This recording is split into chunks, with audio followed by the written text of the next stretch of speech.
Good evening, ladies and gentlemen, and a happy new year from me in the commentary box. We're here tonight with something a little bit different. We are here for the finale of the TLC, Tasman, or TLP rather, Tasman TCR trophy.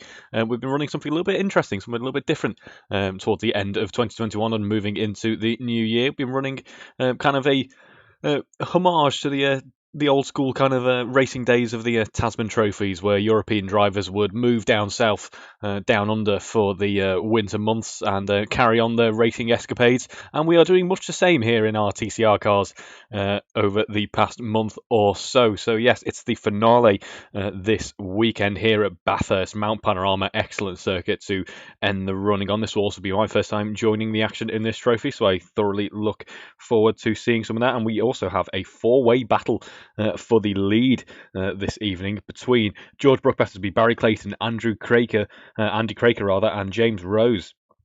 75 points up for grabs, triple points this evening, because we have a bit of a mini endurance event, 75-minute race here out Mount Panorama. So it's certainly going to be a challenge for the drivers to keep the cars going for that long. And speaking of the cars, we have something a little bit different as well. This is the debut, the series is the debut of our new Giulietta, the Veloce mod. A little bit different to what I've been running so far. And so far, the feedback has been great from the drivers, and I must say, for me as well, it looks stunning. It looks really nice, in fact. So I'm looking forward to seeing these bombing it around the circuit. We've got just over 5 minutes to go in practice, and as you can see, it's very close between George Battersby and Barry Clayton at this point in time. George is actually still in the pits at the moment, but it'll be interesting to see these two and how strategy comes into the mix towards as we go through. Quite a long event, bit of a lock-up for Barry as he enters the pits there. We'll go on board with Willing Lisk. Unfortunately, without the timing system that I usually have by my side for the moment. Hopefully that gets rectified in qualifying. So a little bit in the dark as to where cars are on this very long circuit, although I can tell you that this is Willing Lisk heading up towards Quarry Bend. Obviously that big, long uphill stretch. Some brilliant corner names here at Mount Panorama, as is to be expected. You obviously have the famous the S's section there, very tight, very twisty. You don't want to be too wide through there, really, in an endurance straight if you can avoid in an endurance event if you can avoid it. And we are seeing an example from Willing Lisk there of what not to do with the front wing of your car in an endurance race. He will not be wanting to do that too many times. But yes, you've got the end of the S's, the tight twisty section up the hill there. You've got the Conrod Straight, obviously famous for dropping a few Conrods down there, and then you have a Hell Corner as well as my other favourite one. The first corner on the circuit, Hell Corner. It's great. Got just under 5 minutes to go in practice now. As you see, a little bit of a lock-up from the back end there. I imagine that'll be happening a few times. We'll go on board with Guy Swarbrick now, heading into turn one himself. So you're trying to use as much of the track on corner entry as possible there. Actually, is that the first corner? Is that the final corner? Not entirely sure. I'm not too familiar with Bathurst, unfortunately. I should be, because it is a brilliant circuit. But no, this is now the first corner. As we watch him go through there.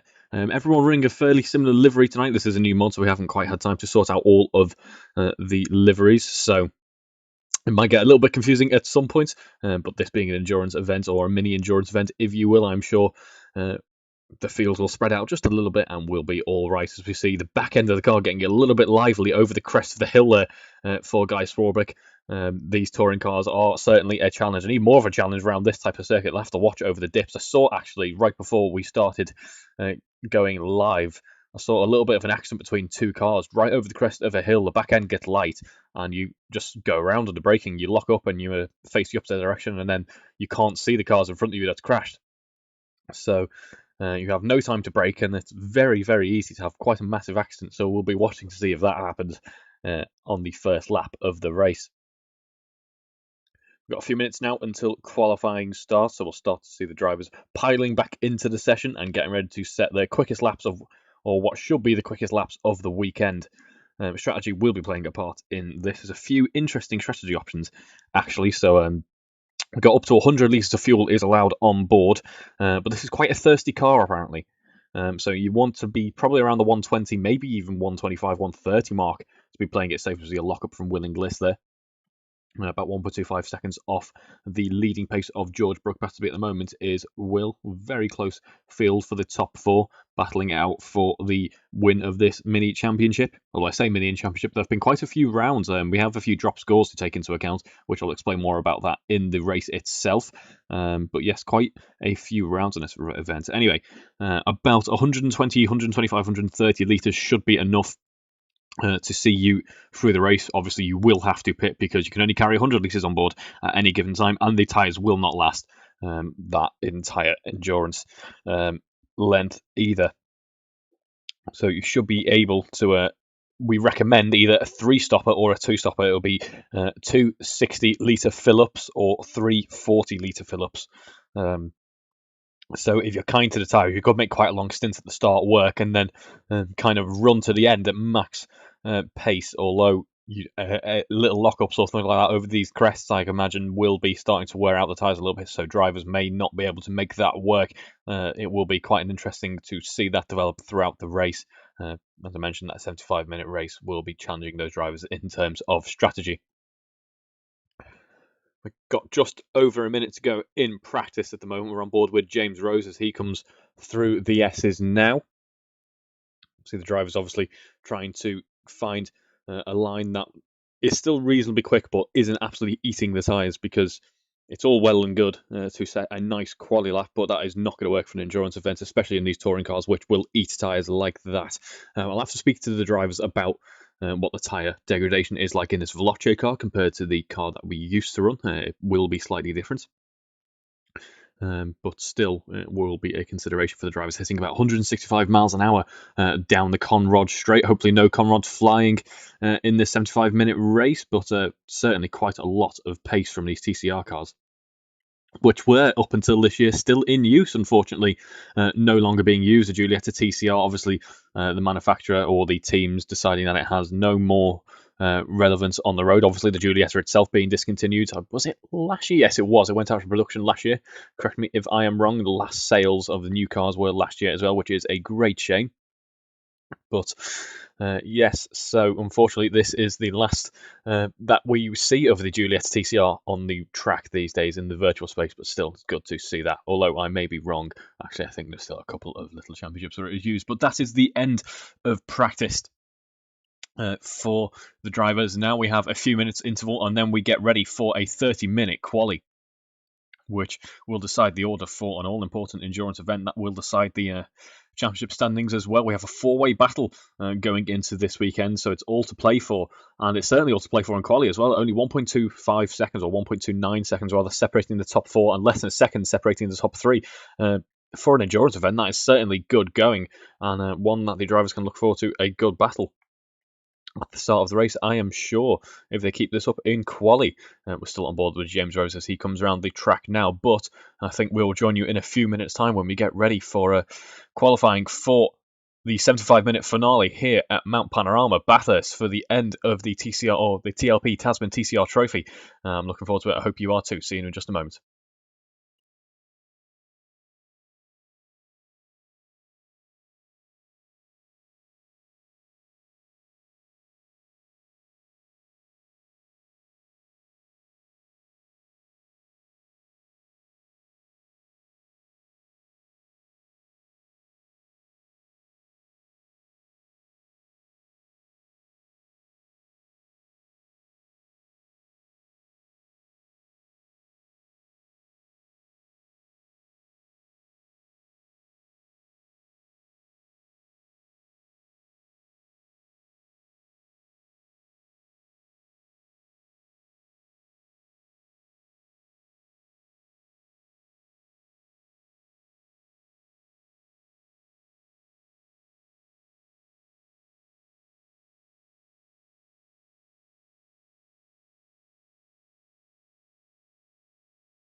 Good evening, ladies and gentlemen, and welcome back to the action here at Bathurst. We're on board with Willing Liss as he heads through the S's during qualifying. Unfortunately, we're having a couple of issues with the timing system, so the information that you see on screen now is the same amount of information that I have in its entirety. I don't know anything else about the session other than that Willing Liss is currently doing a 1 minute 40 through those first two sectors, a little bit slower than his first one there. We've got just under 20 minutes to go in qualifying, but that is about as much as I know, unfortunately, as he heads down the Conrod Straight, reaching about a top speed of 165 miles an hour. So yes, I've got no idea who is on top in this qualifying session at the moment, but I must say Willing Liss has absolutely been flying around. He has set some really nice laps so far, and hooray! Right on cue, I now know who is on top, and it is John Cole at the moment, 2 minutes 17.9. He's pretty clear of everyone else at the moment. I can't see much else to do with this session, unfortunately, but I can tell you George Battersby is currently our championship leader, is in second position, or was in second position, but Willing Liss with that blistering lap then pips George Battersby to second position with I'm going to have to do maths on the fly here, a 2 minute 19.4 there for Willing Liss as he heads down the mountain straight now. Will he be doing another lap? I believe the drivers may be setting multiple qualifying laps at a time. It's a fairly long circuit here, so you don't want to have to keep diving back into the pits, and the tyres should have enough grip in them for another lap or two. Obviously, you're not having to put too much fuel in these 2-litre cars, although they are slightly thirsty, as I mentioned in practice. We have a few more drivers joining the session now, which is good to see. We see a little bit of understeer for Willing Liss there as he heads up the hill towards the cutting and gets ready to start heading through the tight and twisty bit of the section to give it its technical name. Unfortunately, in that sector, it's not an improvement for Willing Liss there, but half a second slower. He can still claw that back through the tighter part of the circuit and all the way down towards the chase. He can really fetch some time back there as Barry Clayton sneaks into second position at 2 minute 18.8. Yeah, unfortunately, I can't see as drivers are going out on their out lap, so I can't see who is getting ready for a hot lap. I can't see when a good lap is upcoming, and that certainly was the case for Barry Clayton there, less than a second behind John Cole there now, as he is also heading down towards the Conrod Straight. So we see the car getting up on two wheels, a typical TCR sight I find there as Barry Clayton carries on to set another lap there, and Willing Liss also carrying on his lap as he crests over the hill down the Conrod Straight. Looks like it's not going to be an improvement on this occasion, unfortunately for him, although he's still got plenty of time left in this qualifying session to find that time. See quite a difference actually on the back end of this car as he clips the curb there and nearly gets the car quite upset there. Actually, I wasn't expecting that, but the back end looked like it wanted to get away there. He did catch it just in the nick of time though. Got quite an aggressive diffuser, has this version of the TCR car, with a very interesting rear muffler, as speaking of quite aggressive, Willing Liss over those curbs then, absolutely sending it and gaining a little bit of airtime was Willing Liss. As we go on board now with James Rose as he heads up towards the Dipper through the S's. Must be an absolute rollercoaster ride on board those cars. In fact, why don't we go on board those cars? We should be able to go on board cars if the camera system was working. There we go. It's updated just in the nick of time. So carrying about 70 miles an hour through Forest's Elbow there as he gets ready to head down the Conrod Straight now, revving up to about 7,000 RPM, just a little bit shy of that actually, as we see him reach speeds of about 165 miles an hour before braking for the chase. It really is a test of bravery, the chase, because there is the right-hander where you may want to have a little bit of a lift off, or you can carry it flat there, as does James Rose, and then it's a case of how late do you dare brake for the chase, and it looks like Paul has just got it a little bit wrong there through the chase, and hasn't set a time yet, so we can't join him, unfortunately.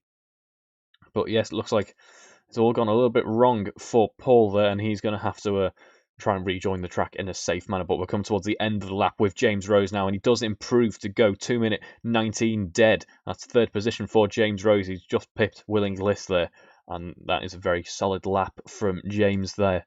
As we see John Cole behind Steve Knight now, enjoying the benefits of that slipstream. Shall we go on board and see how fast he's going?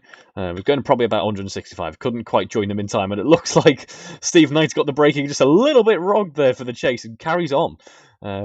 I thought that was Steve Knight setting a lap time then. It wasn't. And it looked like actually John Cole wanted to join him in a little bit of a sympathy spin, if you will. Although it wouldn't have been a spin, it would have been more of a small vacation off the edge of the chase there. Although he didn't in the end, as we see George Brooke Battersby has set his first proper lap of the session now. And that is a 2-minute 18.6. That's a very nice lap from George there.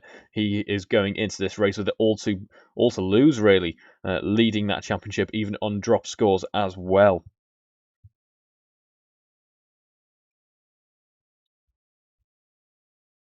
See John Cole now heading down towards the quarry bend for another fast lap attempt. So the drivers really are piling in the laps in this qualifying session, such is the more endurance-focused nature of this weekend.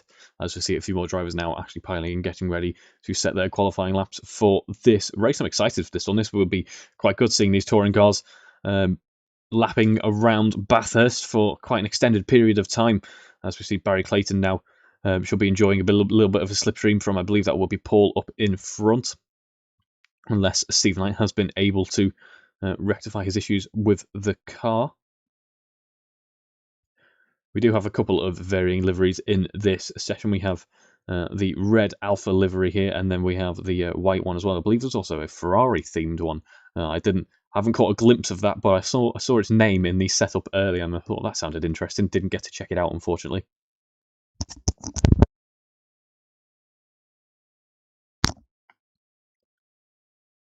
As we come round the final corner now with Barry Clayton. He's currently on for a 2.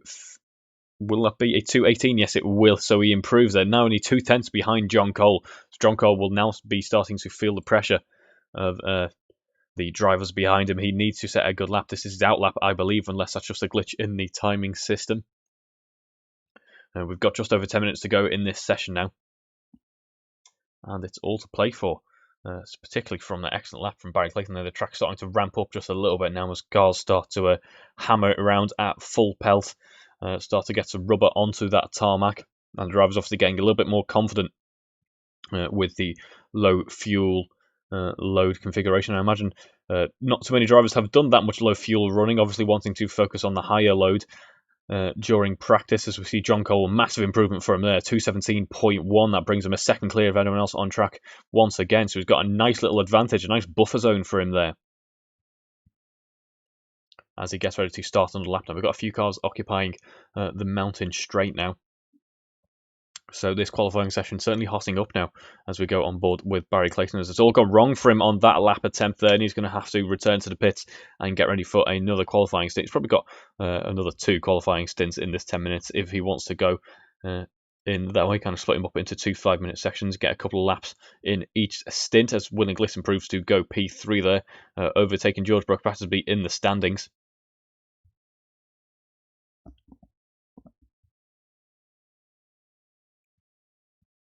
And we'll go on board with John Cole as he heads up through the mountain section. Now we have a few more cars joining, which is good to see. And we have a few cars going off, unfortunately. I believe that is Steve Knight.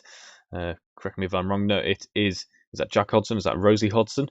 Can't quite make out who that is at this point in time, unfortunately. But someone having quite the off heading up into, I believe that was the cutting, heading up into that part of the circuit where it all went wrong. We're aboard now with George Brooke Battersby as he heads through the S's himself. Let's watch him as he comes towards the end of this sector, see what lap time he can post. A big lock up as he gets ready to head through the Forest Elbow. That might have cost him just a little bit there. Let's see as he comes towards the end of Sector 2 now. It hasn't cost him too much, actually, only 0.3 of a second, so could still be in for an improvement on this lap if he can salvage enough time from the final sector. And behind him is John Cole. John Cole currently on provisional pole, looking to improve his time even further. He's certainly got the momentum behind him to do so, and should be able to push that gap between him and P2 even more. As we watch George Brooke Battersby heading through the chase now, certainly a lot more calm, a lot calmer than we've seen of some other drivers, shall we say.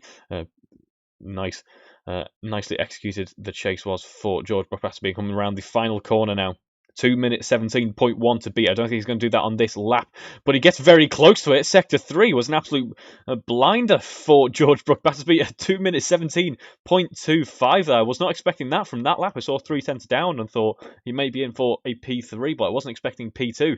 That's a mighty improvement from George Brook Battersby there. He's certainly showing that he means business. He wants to defend this title that is so close to being his now.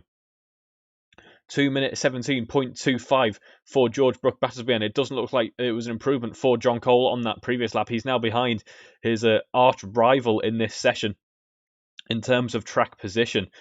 So he's got a good reference out in front of him if he wants to use that, although I think he's too far back, especially as we head through the mountainous section of the circuit. He's too far back to really capitalise on that. And what he doesn't want now is for George to pull a Michael Schumacher a la Monaco and have a little bit of an incident and ruin his chance at a pole lap here. He's only got up 7 minutes left. That's only a few laps here at this long Bathurst circuit. And the first sector, not his best for John Cole. So it looks like this lap isn't going to be one either. Although I said that last time. I said that for George Brook Battersby, and he ended up only a 10th off our provisional pole sitter, John Cole here, 2 minute 17.1, and we have Will Harper joining the session now, 2 minute 20.8 for a first lap. That is a very good effort there. We should see that time tumbling down as we come into the final stages of qualifying now, heading through the dipper and into the Forest Elbow. I'm getting a little bit too ahead of myself. I apologise for that. Heading through Skyline and the S's, rather. Now we're heading through Forest Elbow. There's a big lockup. He looks like he's trying to join Formula Drift. The back end of the car stepping out there for John Cole, and he heads down the Conrod Straight now. Will it be an improvement in this sector as well? As you know, it's about 2 seconds down, unfortunately, for John, and I think this lap is going to be abandoned there. As cool as it looked, as flamboyant as the driving was through Sector 2, unfortunately, I don't think that is going to be the way to keep pole, and he certainly wants to set another fast lap to try and build that gap between him and George Brook Battersby at this point now. He will be sweating ever so slightly. And he's got a few more attempts, and he's up on 2 wheels, so he has a couple more attempts for John Cole. We're going to go on board with Will Harper, who is carrying on this qualifying stint about 7 tenths down in Sector 1, but at 55.9, that's quite a nice Sector 1, I believe. Fortunately, I don't have the timing system to check, but that is a fairly decent Sector 1 for Will Harper, who's only on his second qualifying lap, unless there is a bit of an error or glitch there. As we head now through the S's, not getting ahead of myself this time. And he comes down towards the dipper and up. He goes a little bit up until we come to the Forest Elbow now. A little bit of a breather compared to the earlier part of the S's. I know I am getting ahead of myself again. I am really getting a little bit confused with the S's section, so it seems. But we're through Forest Elbow and down towards the Conrod Straight. He's about 2 seconds down there, so it should still be an improvement for Will, I think. Potentially, it depends what his Sector 2 on the last lap was. Could have been a big mistake in Sector 3. Unfortunately, we weren't on board to see it. And we will go back on board with John Cole and George Brook Battersby in a second. Well, let's see what time Will can set now. Currently P6 in qualifying.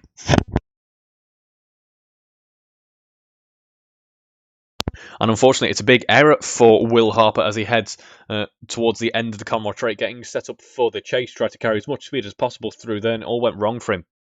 So he has to abandon that lap or go on board with John Cole, his last lap, a 2 minute 22.9. Certainly not the lap that he would have wanted, and that little bump won't be helping his cause at all. I believe this is an out lap. Unless he's carrying on from that previous lap. I think he is actually, yeah, ignore me. This isn't an out lap. This will be a quick time lap.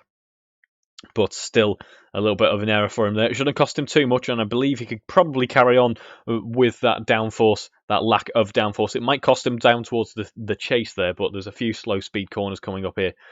So if there is any front wing damage, and there might not be in fairness, they are fairly sturdy, the Giulietta TCRs. In fact, do we have damage turned off? We may have damage turned off for this event. I'll have to double check before we jump into the race. But we're coming down towards Forest Elbow now with John Cole, and hopefully we should get an update on his time for this lap. I don't think we will actually, but let's see. As we head down towards Sector 3, we might see an improvement from him yet. And we also have George Brook Battersby on his outlap, looking fairly racy on his outlap, actually trying to get those tyres in a good window, trying to get some temperature, trying to get the grip ready in those tyres. I'm probably trying to burn off a little bit of fuel. You always really don't overfuel as such, but you'd like to play it safe around a longer circuit like this. So he's probably trying to screw off just a little bit of that fuel load, because every single gram counts here in qualifying. As we see John avoiding the curbs there, doesn't want to set the car too much, just play it safe. Be calm through the chase. Obviously, a big error towards the end of the lap can cost you at this point in qualifying. That was an outlap, I am led to believe. And Matt Daly has joined the session now, so we could see another challenge for John Cole's pole position in just a second as we start the lap with John Cole now. Let's stay on board with him as he heads down towards Hell Corner. Will it be hell or will it be heaven for him? Let's see as he heads through turn 1 there. It looks to be fairly good for him, especially on exit. They're using as much of the track as possible. The car got a little bit upset there, but he shouldn't have lost too much time at all. Heading down the mountain straight now. Long straight where you can contemplate the Quarry Bend coming up, getting yourself set up for the tight and twisty part of the track that is coming up in just a second now. Crest over the hill, car staying nice and composed there. Obviously no corners to contend with yet. Now there is. Under braking into the Quarry Bend, 33 seconds so far. He's not too far away from the end of Sector 1 at this point, heading up into the cutting now. Now's really where he has to concentrate. There's no chance to breathe basically until you're down the Comrade Straight at this point. Apexing just a little bit there, trying to use as much of the track as possible. He bounces off the wall on a corner exit there. That might have cost him just a little bit, as it did George Brook Battersby, as it did John Cole actually on the previous lap. About a 3/10 down, that's certainly recoverable. A 55.5. Very nice Sector 1 there, so I was wrong about Will Hoppers before. Apologies, Will, as they see head down towards the S's now. Skyline and the S's as we contemplate. No, we don't contemplate. We contend with the Park Corner first, though. 1 minute 15 so far, heading downhill now. Dropping that altitude at quite a rate of knots, it must be said. The front left wheel picking up into the air just a little bit there now, and we come towards Forest Elbow now. Do we see a lockup? We don't see a lockup actually. It was very nicely executed by John Cole, and now he just has the Conrad Straight for a little bit of a breather now. He comes towards the end of Sector 2. What time is it going to be? It's going to be a 2/10 improvement for Sector 2, so it's very nicely done by John Cole there. That could be all important. It could make all the difference towards the end of this qualifying session now. It could be the one lap that stops George Brook Battersby from taking pole position for the endurance race that is coming up in just a moment. Heading down towards the chase now. Heavy braking zone here. Don't upset the car too much. Just want to keep the car calm and collected. He does go up onto 2 wheels there. That upsets the car a little bit, but he keeps it heading the right direction. Coming down towards Murray's Corner now. The final corner on this Mount Panorama circuit. Let's see what he does on exit. Nice, quick on the throttle there, quickly as possible to gun it towards the end of the lap, and it's a nice improvement for John Cole there. 2:16.8, the best lap that we have seen so far. 3/10 clear of George Brook Battersby now. Let's go on board with George and let's see what he's doing out on track. He's heading down the Conrad Straight. We haven't seen what he's posted in Sector 2, but let's join him as he heads down towards the chase and see if he can take pole position back from John Cole. He hasn't actually taken it yet, but he's got very close to it so far. So let's see what he does on the exit of the chase and down towards Murray's.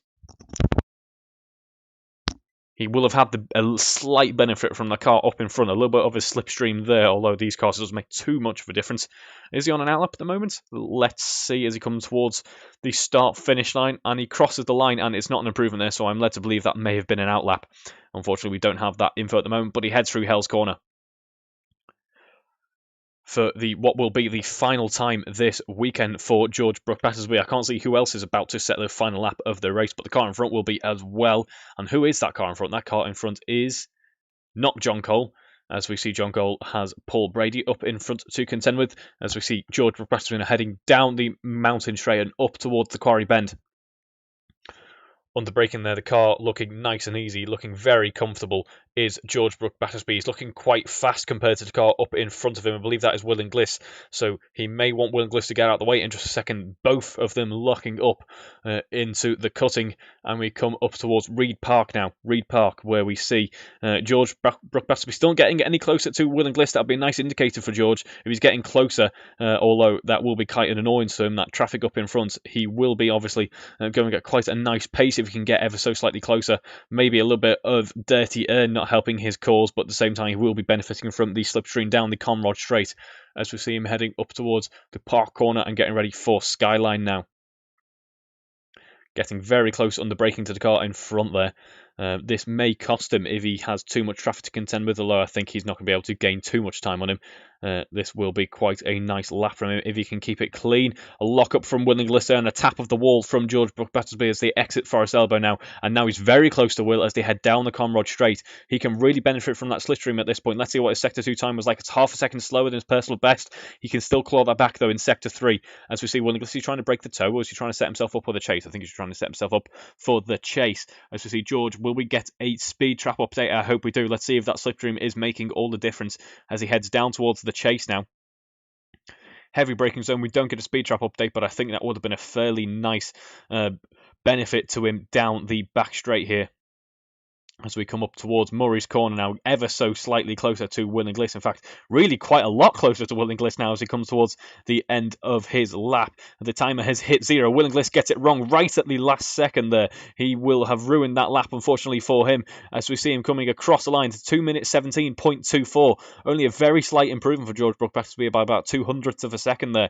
So it's not enough for pole, unfortunately for him, and it looks to be the case that John Cole is going to be our man on pole for this endurance event here. Well, that was certainly a very exciting qualifying, and that looks to be that it could be very hot out at the front of the field for the race, although there is 75 minutes of racing to do, so we don't want to see too much action, or otherwise the drivers will be sacrificing their race there. But as I said at the end of practice, hopefully we'll have the timing system sorted for the 75-minute race coming up in a second, as we see Guy Swarbrick still actually did cross the line in time, but I think he's going to treat this as more of an outlap unless he is trying to squeeze in another qualifying lap. I think he is, actually. So let's go on board with Guy Swarbrick as he tries to squeeze in another quad lap by the looks of things.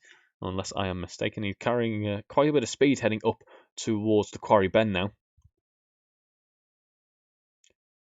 No, I think he is actually treating this as a bit of an in-lap, is Guy Swarbrick, because that is certainly not full chat for these very quick cars. But we will join you in just a second. It is John Cole on pole, George Brooke-Battersby in second, Barry Clayton in third, and Will Inglis in fourth. So the title, as hot as it is looking in the leaderboard, is looking very hot here on the grid as well. We'll see you in just a second as we get ready for lights out here at Mount Panorama.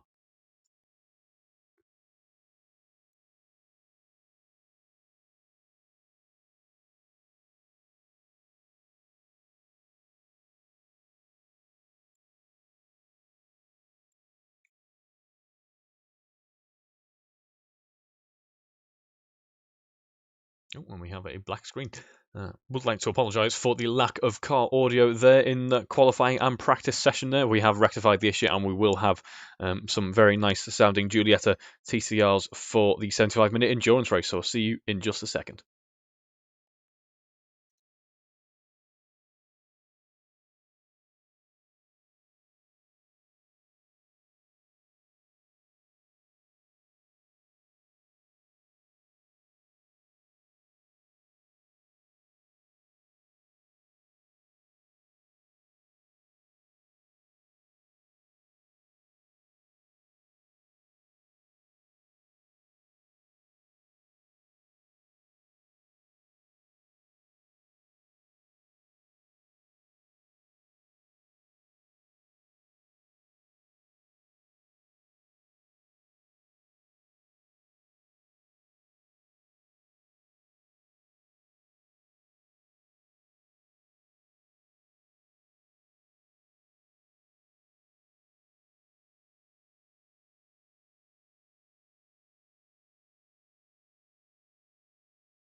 whatever reason, the session kind of started without me, but I can tell you it was John Cole who started this lap, still in first position. There's a big contact between, I can't work out who that is, unfortunately, as we see, it looks to be that Jack Hodson has fell back there right at the start of the race, so he'll have to recover that, although he's got plenty of time to do so. As we see James Cole currently leading with George Battersby in second, Harry Clayton in third, and Guy Swarbrick up into fourth. I've muddled my words there. In fourth position, Matt Daly, who didn't qualify in the end, I don't believe, has made a nice recovery up into fifth position and is now battling with Guy Swarbrick as they head through Forest Elba, and he now has the advantage of the slipstream. In fact, he's going to get a better exit and start to challenge him right before we even get onto the circuit, or right before we get onto straight, all good and proper. Let's see. This is more contact at the Forest Elbow. I said that tight and twisty section, I said it in practice, is going to be quite interesting to watch. A load of cars barreling through there all at the same time, and it has certainly provided plenty of action as we see Matt Daly getting past Guy Swarbrick now, but they're near enough side by side on the way into the chase, but it looks like Guy Swarbrick has been able to get past Matt Daly, although it looks to be that they've hit the gravel just a little bit there, hit the dirt there, and they're now side by side once again. In fact, it's 3 wide heading up into Murray's corner there, and it is Andy Brammer who benefits from that there, and takes fourth position on the exit of Murray's corner and starts the next lap ahead of both Guy Swarbrick and Matt Daly. As we see side by side up into the first corner there, a little bit upset of the car, getting a little bit upset on the braking there for Guy Swarbrick, as we see Matt Daly now in the slipstream of Guy Swarbrick ahead of him, as he looks to potentially think about a move heading up into the quarry bend. They are near enough side by side, although it looks like Matt Daly's still a little bit further back. Is he going to go for a lunge under braking up the inside? I think he is, and it looks like Guy Swarbrick is trying to defend that as much as he can, trying to squeeze it off there, although he wasn't trying to cause contact. There was a little bit of contact there, but the drivers get through unscathed. Matt Daly up into P5 now, although Guy Swarbrick is certainly battling this with all of his might, and he hits the wall and then makes contact with Matt Daly. Oh dear, what happened there? Actually, both cars made it through. It is the effect of all the deliveries being the same there. I couldn't quite make out who came out on top there. Will Harper now in 7th position. Guy Swarbrick in 6th, and Matt Daly up into P5. Matt Daly actually looking to battle with Andy Brammer now, as we see Andy Brammer being overtaken by Matt Daly up the inside there. Very nice move by Matt Daly to take P4, so he's pretty much back on track. He's a few seconds down where he'd like to be, but he has made a nice recovery from that lap's worth of battling. Many cars with the same livery heading through that same corner. That was great. As I just made a couple of quick changes to the camera system that I would have made before we got onto the grid, but I'm not sure if it was a went underway without me there. As we see now, the field starts to spread out just a little bit. Let's see who our nearest competitors are there. As we see the number 2 car, although that is not actually number 2, I do believe, because everyone is running pretty much the same liveries there. Getting a little bit of a lock-up on the exit of the Forest Elbow there, or rather on the entry into Forest Elbow. As we see John Cole in all of this battling has built quite a nice lead by about 3 seconds. That's exactly how this race, that's exactly how he wanted this race to start for him there. As we see getting past Steve Knight up towards the chase now, and we see Will Harper being overtaken by James Rose. Now James Rose has got quite a nice turn of pace in practice. Let's see as he tries to find his way. Let's see how he progresses as he is now hunting down Guy Swarbrick as they head towards Hell's Corner, turn 1. Will it be a case of hell for Guy Swarbrick as James Rose looks up the inside potentially? Oh no, he's a bit too far back from there, and I think he knew that as he headed down the mountain straight now. He has the benefit of this slipstream and he gets a much better exit to James Rose. James Rose now heading down the mountain straight, and it looks to be, could it be a repeat of last lap's turn 2 for Guy Swarbrick? I don't think it will be, because James Rose is going to look at a move down the outside rather. He's later on the brakes, it's going to be quite tight for him if he can get it done, but he does get it done. He gets it boxed off right on the entry there, although it's still all to play for really, because they are only side by side on the exit. Guy Swarbrick held it there, but it looks like James Rose now has the inside line for the cutting coming up and should be able to take the corner there. Guy Swarbrick blocking the corner, braking, trying to avoid that contact with the wall that he had on the previous lap. James Rose now up into P6, 246 miles an hour on the speed. Impressive as his 2-litre powered Giulietta TCRs are. They are missing speeds like that, unfortunately. As we see about 4 tenths of a second now between James Rose and Guy Swarbrick. James Rose hoping to break away from Guy Swarbrick just a little bit now. And Will Harper in the 8th hoping that this battle carries on a little bit, because that brings him back into contention. As you see, Guy Swarbrick actually quite pacey behind James Rose at this point in the race. Of course, the drivers will have to pick their battles and pick their battles as well, because as I was kind of overhearing between practice and qualifying, there is only really about 40 minutes worth of good life in these tyres, and that's if you're being careful about it. So the drivers may be looking at potentially a 3-stop strategy and may have to think about preserving their tyres for quite an early stage in the race. The cars will be feeling fairly good now.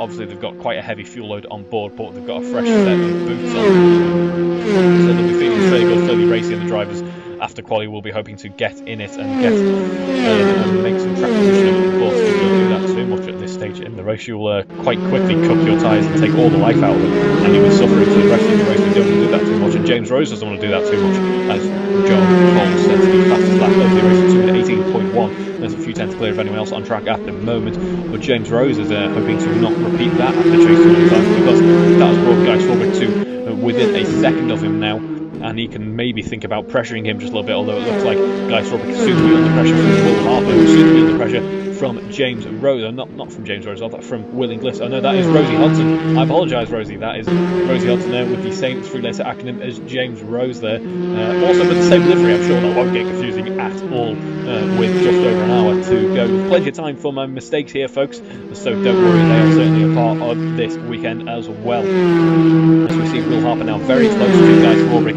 as they're heading up the mountain straight now. Will Harper not thinking of London cookies. I was debating putting this in, actually. I didn't in the practice sessions for this weekend. In fact, throughout the Tasman series, there's been a bit of a recurring joke between Guy Swarbrick and Will Harper. Will Harper trying to get a couple of aggressive moves inside of Guy Swarbrick, or enjoying some side-by-side battling, shall we say. And, I believe the words to the effect of closing the door were used, more obviously well-natured, obviously, but a rather nice and rather amusing video was made in which every single time there was contact between the two, a clip from EastEnders was played of the door being closed. And I was debating putting that in, but I decided not to. But still, only half a second between these two drivers, and only a couple of tenths of a second between James Rose and Andy Brammer there. Andy Brammer up in P5, so it's effectively a four-way battle for P5 at this stage in the endurance event. Very nice to see. Hopefully it doesn't go wrong for all of these drivers here, because it will take quite a long time where it would have gone wrong.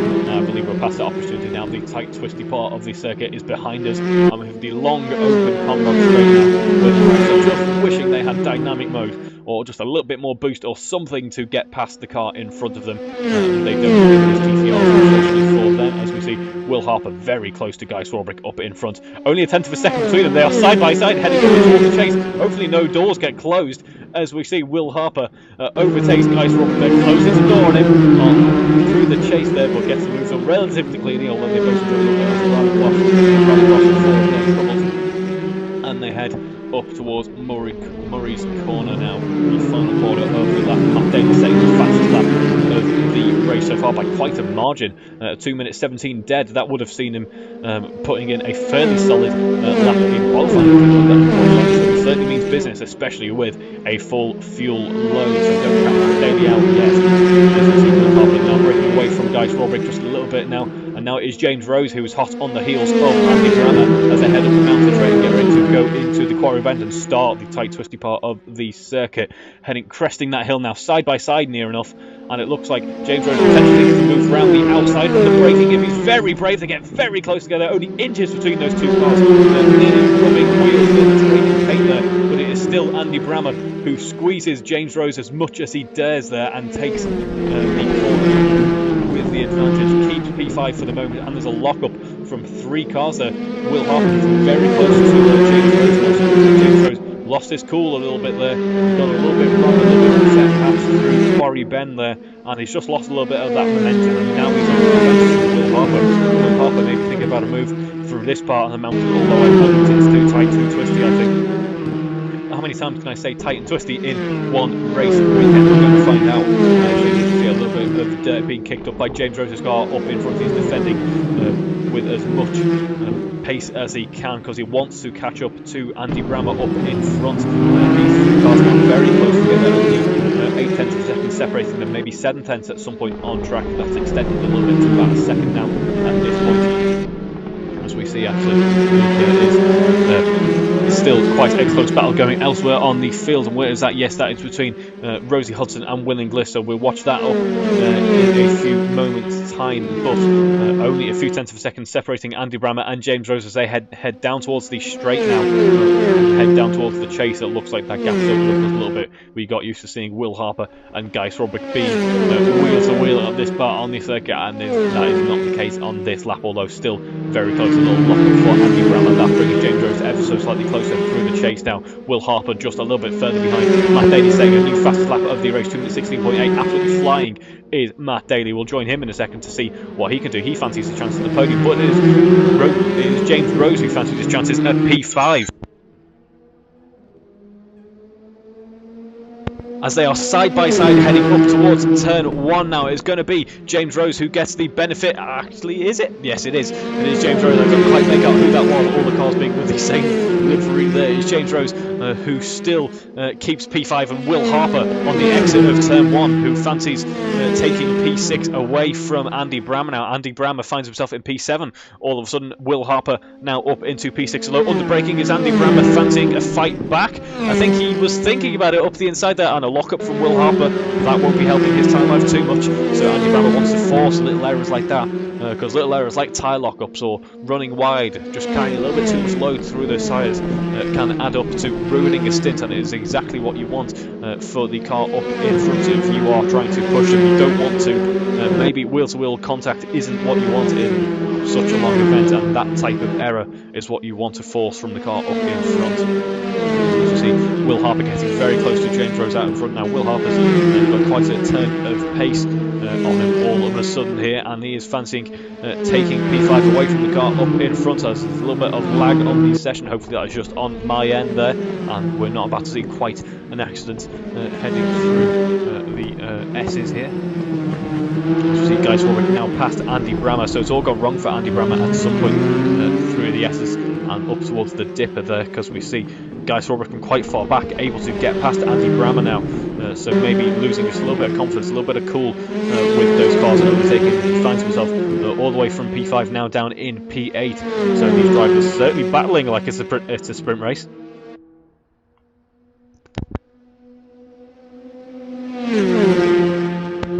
Now Will Harper has the benefit of the slipstream heading up towards the chase, and he's looking at a move on the inside, well defended by James Rose though, and now he's going to fancy his chances at the outside round the entry of the chase. He's a little bit too far back though, although certainly put the pressure on the car up in front. Through the exit of the chase, it looks like he's carrying just a little bit more speed. He's going to have the inside line for the final corner here. He boxes him off on the exit of the final corner. He could start the next lap up in front, and I believe he has done that on the entry into Murray's corner. He takes P5 from James Rose, now starts the next lap up in P5, his best lap of the race so far, a 2:20.5. That was better than some of his qualifying lap attempts, and he now can focus on maybe breaking away from James Rose down in P6 and trying to get towards Matt Daly, although Matt Daly is absolutely flying. He's pretty much closed the gap to P3 up in front of him, and Andy Brammer has closed that gap to Guy Swarbrick, and overtaking Guy heading down the mountain straight now with these 4 drivers. A very exciting battle going on between these 3, and certainly an exciting battle going on up at the front of the order here. Matt Daly battling with Barry Clayton to try and get a spot on the podium now. As we see, Barry Clayton now enters defence mode there. He was kind of running quite nicely with George practically for a few laps. I was watching the deltas there, but now we see that delta between him and George has increased as he focuses on his defence against Matt Daly. Matt Daly thinking about a move, although I don't think he wants to make that overtake at this point on the circuit. He'll try and do that later, using as much of the track as he can there to try and carry as much speed as possible. There are a few points in the tighter part of the circuit where you can go absolutely flat out. It's just a case of how brave you are and how confident you are in the car and the tyres that you are running on the car at that point in time. Heading around the Forest's Elbow corner now. and Matt Daly is about half a second behind Barry Clayton. Barry Clayton only about 0.5 of a second himself behind George Battersby. So George hasn't had the best Sector 2 on this lap, it must be said, because Barry Clayton, even in his defence against Matt Daly, has been able to catch up to George and is thinking about a move up the outside potentially, although it looks like he's carrying just a wider line through that kink at the end of the Conrod straight in order to carry as much speed as possible into the braking zone.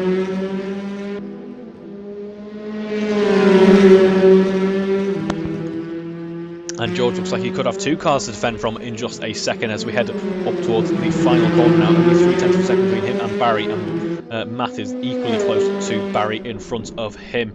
Matt Daly absolutely flying there at 2 minutes 17.5 on that lap as he set himself up for a lunge up the inside, although that is defended from Barry. Well, I say defended, I think that was just because Barry was trying to do the same move on George up in front.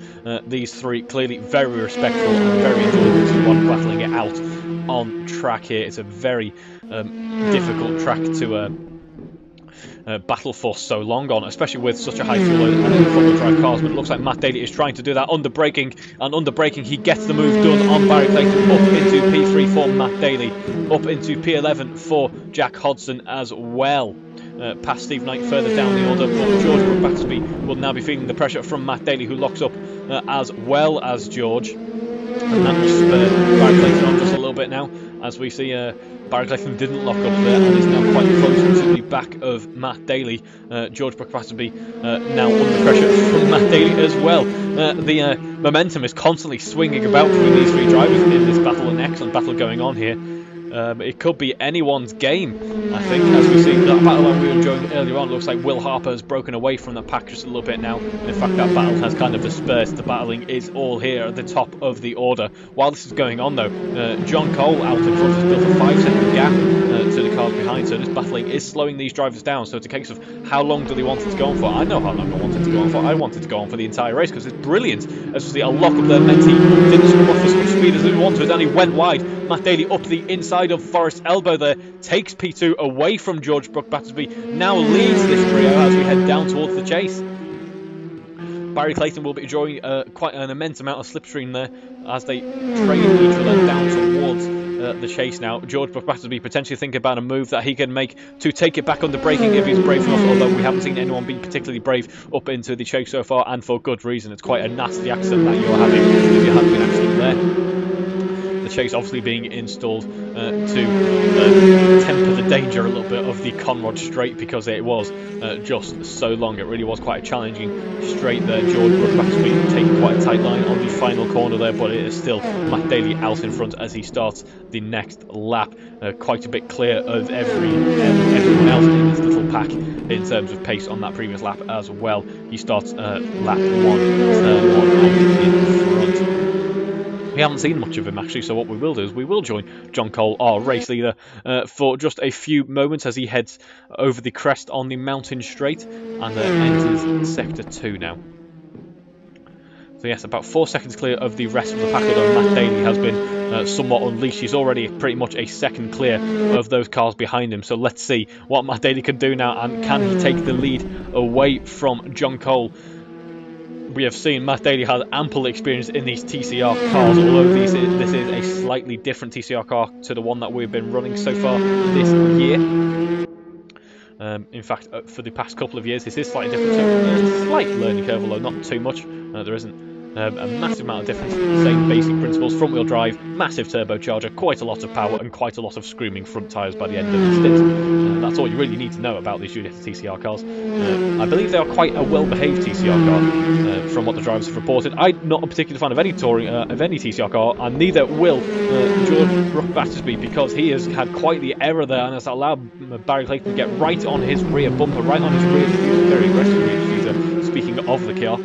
But Barry Clayton now quite close to George Battersby, about half a second, so that advantage that George had built up has gone away somewhat, and we're about 20 minutes into this race, quite a good way into the first stint now. Maybe we're starting to see the tyres fall off for George Battersby. He might have been pushing quite hard, and now we see Barry Clayton catching up to him. He got it a little bit wrong, went a little bit wide through Forest Elbow, and they're going to be side by side. They are side by side, cresting the hill on the Conrod straight, and it is Barry Clayton who overtakes George Battersby heading up to the kink, down towards the chase now. Very nicely executed move there. We only see some brave drivers getting moved on there. It may seem like quite an easy long straight there, but such high speeds and such a narrow part of the circuit. There's no really wide part of this circuit. Means that it is brave to get an overtake done there in a touring car, and well done to Barry for that move there. Matt Daly, the fastest lap of the race so far. He means business at 2:16.3, only 3 seconds behind John Cole now. John Cole will soon be starting to check his rearview mirrors, starting to feel that pressure of a very imposing Giulietta being driven by Matt Daly, slowly hunting him down with just under an hour in this race to go. It is still anyone's game. I'd say there's still easily 4, maybe even 5. Who knows what happens in terms of penalties or incidents later on, but there's still easily 4 drivers in contention for the victory, as there is 4 drivers in contention for the victory of this championship. So it's anyone's game to play for. We'll actually have a little bit of a check-up on the championship standings in just a second to keep you updated on that, but Matt Daly is getting even closer now, only 2.5 seconds behind John Cole out in front.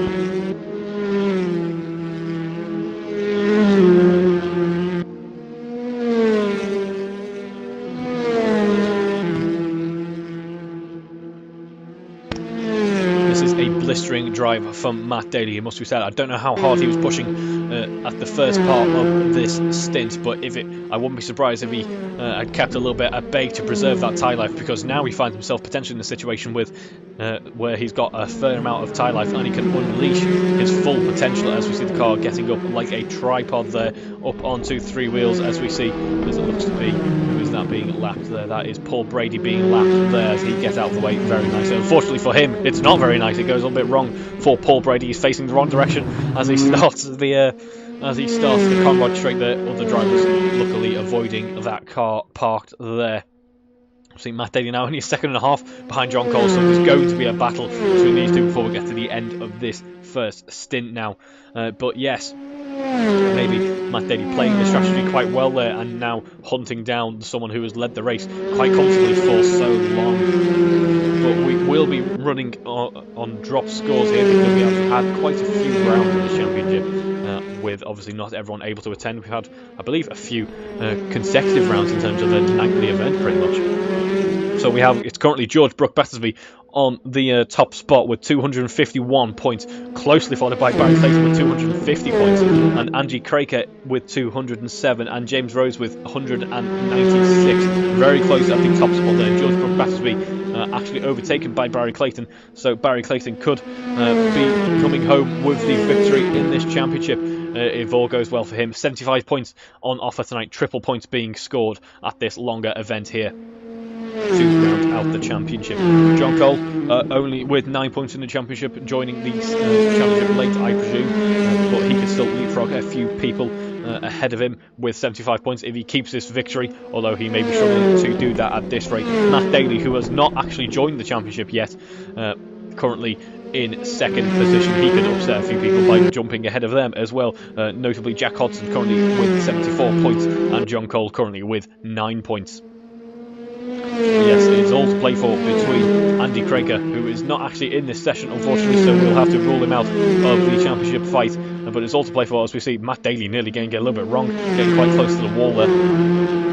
All to play for between James Rose, Barry Clayton and George Battersby. James Rose currently down in P6, Barry Clayton ahead of George Battersby. He leads the championship if we were to base it on a live standings in terms of scores.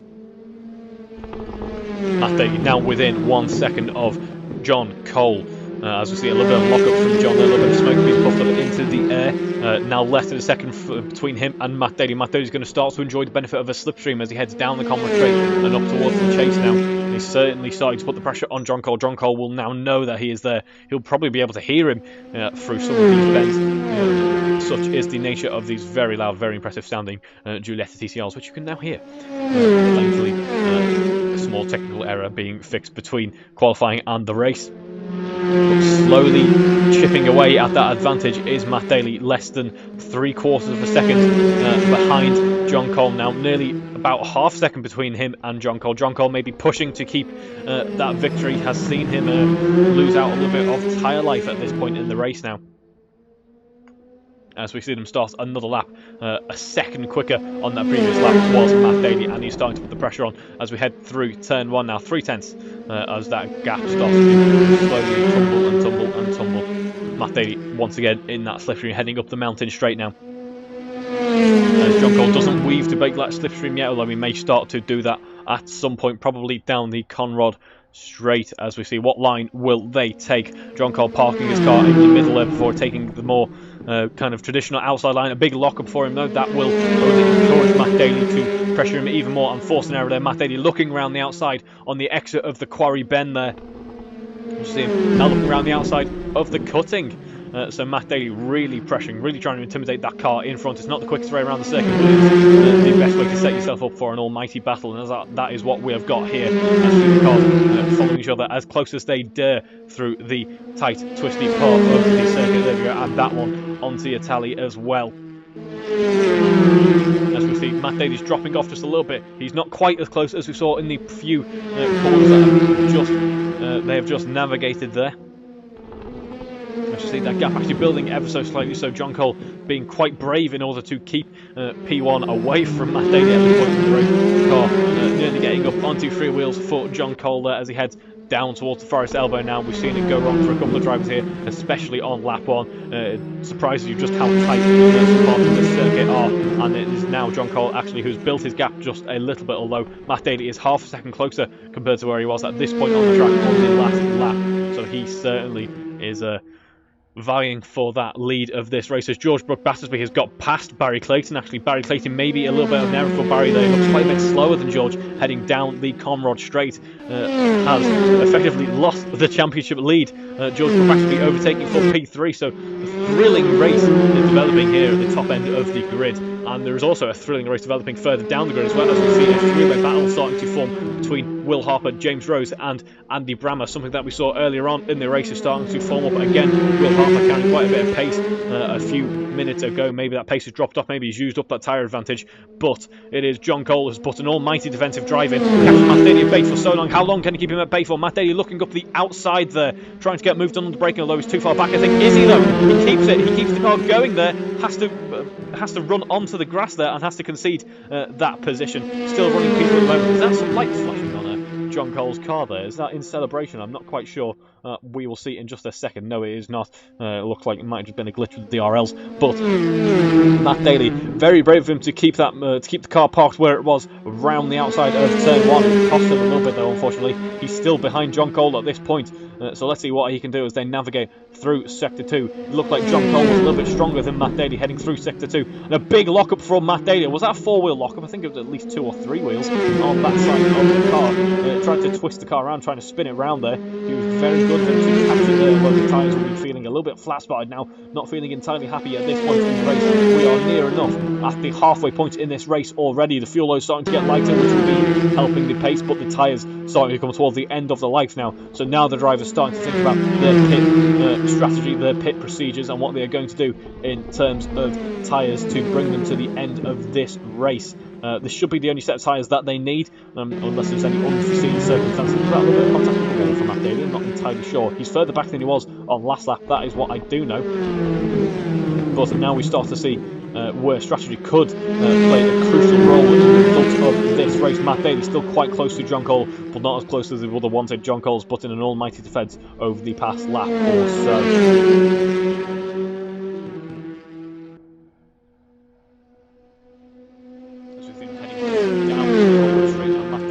Half a second of the car up in front, although that gap has built up ever so slightly. So Matt perhaps has used up all of his pace advantage in trying to catch up and get past John Cole, and John Cole now has the upper hand, and we've seen our first man in the pit. It is Steve Knight has entered the pit lane from quite far down the order. He has the advantage of basically a little bit more flexibility, a little bit less pressure on what he wants to do in terms of his pit strategy. So if we had the timing screen, we'd be watching to see what he can do in terms of pace. We don't, unfortunately, but the other drivers will be, I imagine, monitoring his deltas if they can, and we certainly will be monitoring his deltas. Let's see what he can do on a fresh set of boots and some more fuel. Now there's 2 ways to go about it. You can either start the race with a little bit less fuel and have quite a long pit stop, which isn't ideal, although it is ideal if you want to brake. But speaking of brakes, we're going to take a break from that discussion and focus on the battle between these two, because all of a sudden it is Matt Daly getting a brilliant exit out of the first corner there, side by side up into the quarry bend there. John Cole able to take the position back just, but they are so close. It's anyone's game. They are neck and neck at this point. Matt Daly gets the benefit on the exit of the quarry bend now and is able to box off John Cole. John Cole now heading up into the cutting is in P2 all of a sudden, and Matt Daly can hopefully, for him, just break away. John Cole will have an almighty task on his hands now in order to keep up with Matt Daly. We've seen Matt Daly has some great pace, and it is James Rose up in P5. Steve Knight has exited the pit and is now a lap down from his cars in P4, P5, or no, rather P5, P6 and P7. James Rose overtaking Will Harper for P5, so that pace has dropped away from Will Harper and is now under the grasp of Panorama in just a moment's time. But we see John Cole now in second. So yes, that was an almighty start to lap for Matt Daly. Matt Daly out of nowhere, it seems, able to take P1 away.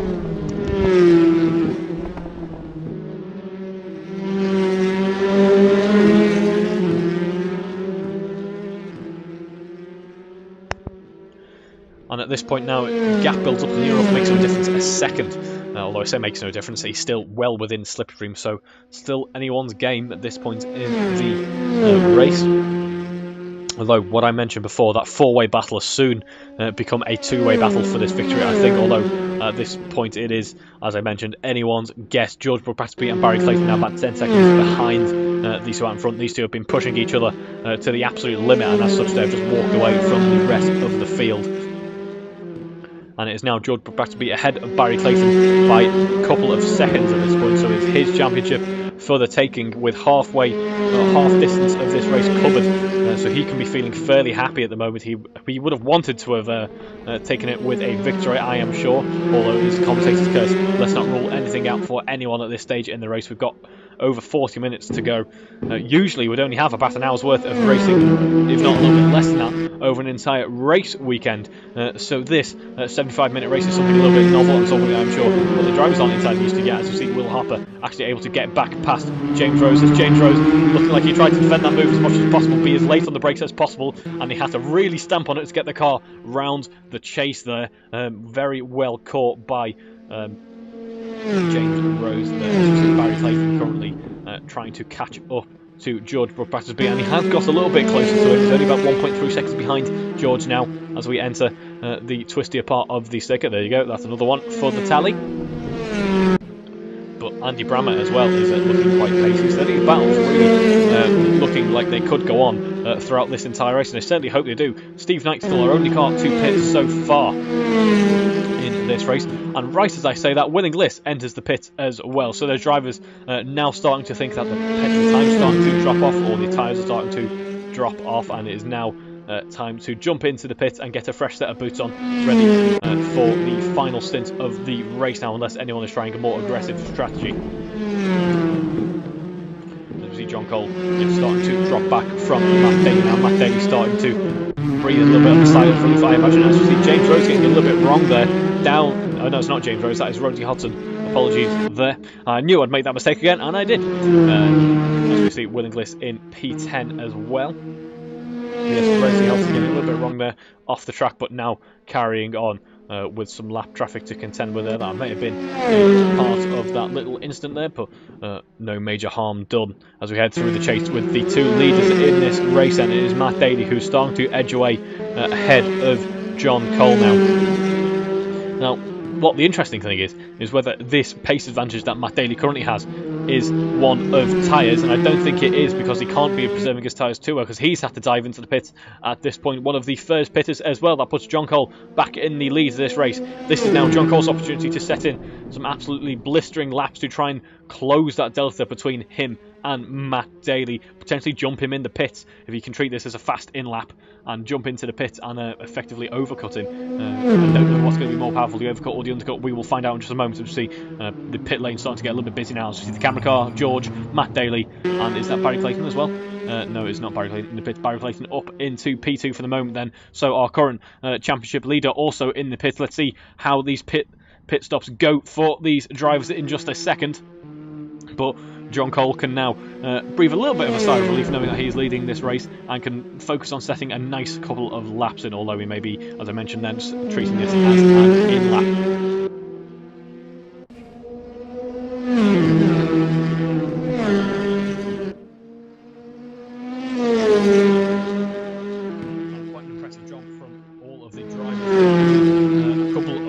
Not on the lead lap of this race, 40 minutes in. That's quite an impressive feat, and as such, the pit stops that Matt Daly and George Brabazzi have made have dropped them quite far down the order, as we see Guy Swarbrick getting past these two now. George Brabazzi now in P7, Matt Daly now in P8. George could actually use this as a great opportunity, his pit box being further ahead. If he can box him off and get back out on track with a quicker pit stop than Matt Daly, he could find himself leapfrogging Matt Daly in the pit, which would certainly be very beneficial to his race, and could be quite detrimental to John Cole's in some way. If John Cole doesn't set an impressive few laps at this stage in the race, he could find himself with George Brabazzi beating him. So this is really a crucial and very interesting part of this race now, all to play for now, as the pit stops come to an end for Matt Daly and George Brabazzi. It is George who does leapfrog Matt Daly in the pits. Now George is getting his head down and absolutely fly through some of this lap traffic below. Is that lap traffic? I believe that is lap traffic out in front of him. You can use the slipstream from him down the mountain straight, but if George can build up a little bit of a gap between him and Matt Daly, it will be quite a difficult task, I admit. But this could play a pivotal role in his race. Very important to him. Let's watch as this situation develops now, as he tries to get past this lap traffic still just in the way ever so slightly as he heads through sector 2. Of course, there's no major obligation, there's no major obligation to get out of the way. It's just some very nice courtesy, and it certainly demonstrates that getting out of the way in a very nice manner for George Brabazzi. It's not easy, rather, to get out of the way at such a tight part of the circuit. There's another one for the tally. As we see Matt Daly trying to get back past the note, and I don't think Paul realised Matt Daly was there. Matt Daly does eventually get past, but there's about 2 seconds between him and George Brabazzi now. So, do we consider this as George Brabazzi having the effective lead of this race? Well, the pit stops will be the determining factor in that. Let's see what happens. But it could have just turned on its head. Let's watch and see what happens in just a second. Will Harper runs P3 after that pit stop. Session, if you will, that pit stop kind of stint. Currently on the podium, a few seconds behind Barry Clayton, to say the least. But he's quite nice to say the best lap of the race so far. As that fuel load starts to get lighter, he might still have some time left. Maybe that pace between that pace deficit that we saw between him and James Rose was as a result of him trying to preserve his tyres. So at this point in the race now, just past that halfway point, you can start to push and wear out or use the last bit of tyre life that he has preserved and bring it home on what will be quite a healthy set of tyres on quite a lower fuel load. You might have fueled the car quite aggressively, and should be all to play for. I unfortunately haven't been able to speak to the drivers before this one and don't have the timing system at hand, so it's all conjecture, it's all just kind of theory at this point. I don't entirely know what everyone's doing in terms of strategy. I've got a vague idea in terms of the everyone starts with 100 litres, and the tyre should last about 40 minutes, but that is about as much as I know, unfortunately, as we see Guy Swarbrick and James Rose now entering the pits. And unfortunately for George, Matt Daly has been actually flying behind him. There's now only about 0.6 of a second separating these two drivers, so it looks to be that Matt Daly is going to have to work for it, but he should be able to get past George for the effective lead of this race. With Matt Daly's lead will have been dented ever so slightly, but it has been a well-executed pit stop for George Brabazzi nonetheless.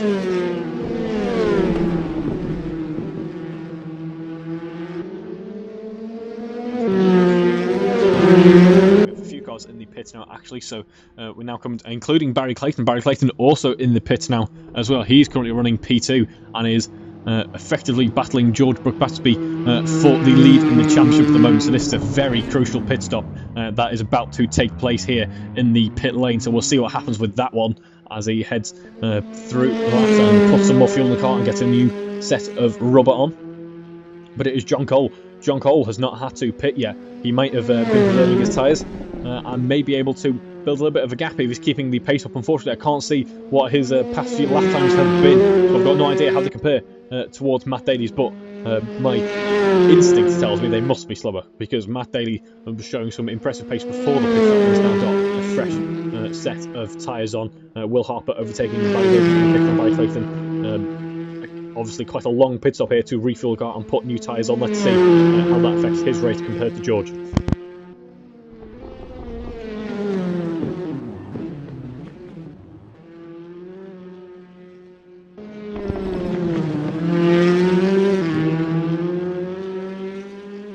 See, Will Harper has actually been able to break away a little bit from James Rhodes behind him. Now about 4 seconds. That's quite a comfortable gap. It's one that we haven't seen for Will in this race so far. Now about 5 seconds.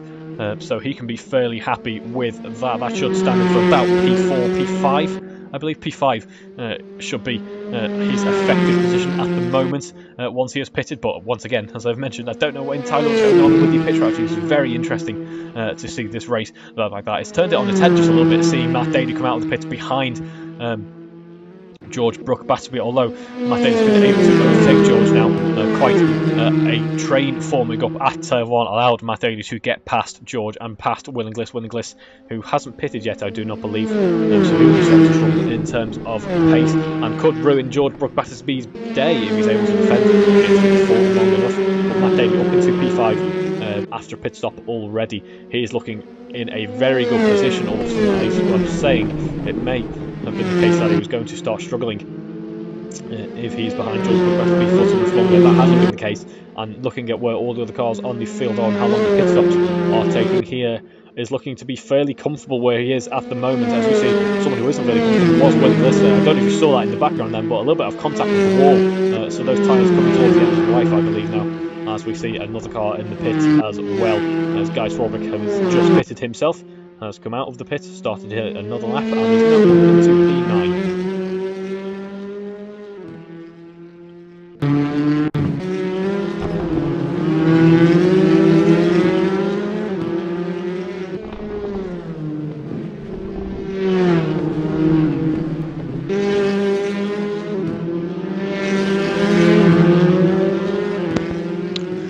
If you weren't with us for practice or qualifying, I'll just give you quite a short recap into what this championship is. This is the finale for the TLP Tasman TCR trophy, and we've been doing this as sort of kind of a homage, more of a fun series, although all of our series are fun, and there's still plenty of competition even in this one.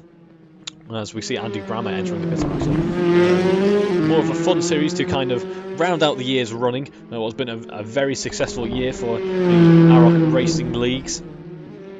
So to round out the year's running, we've been doing a homage to what race drivers of old would do. See, back in the mid-1900s, all the way up until the end of the 20th century even. Race drivers from Europe would, in the winter months, obviously due to weather and other factors, resort to or enjoy a nice holiday in Tasmania. If you Tasmania, that is not what I meant. I meant Australia and New Zealand. There we go. Don't know where that came from. So this is our series in Australia and New Zealand, where we commemorate the winter activities of the old school racing drivers by having our own series over those tracks, and we are using this TCR car to round out the year as a bit of a holiday celebration as well. And this is the finale for that. We have a longer format race with triple points on offer, so it's still a four-way battle. As we see, it looks like, I believe that is Paul who's struggling with the car just a little bit there at turn 1. As we see him getting out of the way nicely for John Cole, who is leading this race at the moment. But yes, so this Tasman series is a little bit of a throwback, a hark-back to days of old. Quite an interesting format, I believe. I wish I could have commented on it a little bit more, but obviously schedules, etc. not allowing that. But glad to be here for this very exciting Bathurst race so far. And very nice car and track combination, as we said. Although the drivers may be challenged with tyre wear, etc. Having the TCR cars around this quite dynamic, quite challenging circuit is very good to see.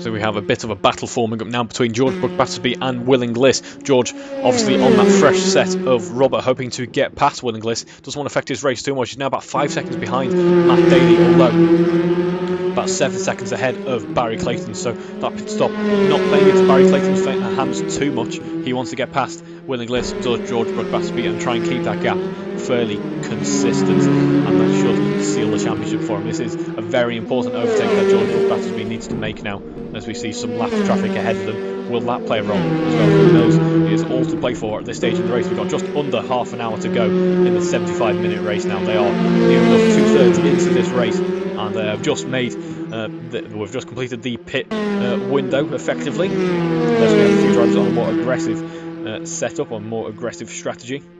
We have pretty much finished all of our activity in the pit lane, and should now just be effectively a sprint race to the end now. So let's see what can happen. Will George be able to get past Will Inglis? That gap is still about 7 seconds for the moment, but he wants that to be smaller ideally. John Cole has been doing a mighty job on that old set of tyres that he's been running.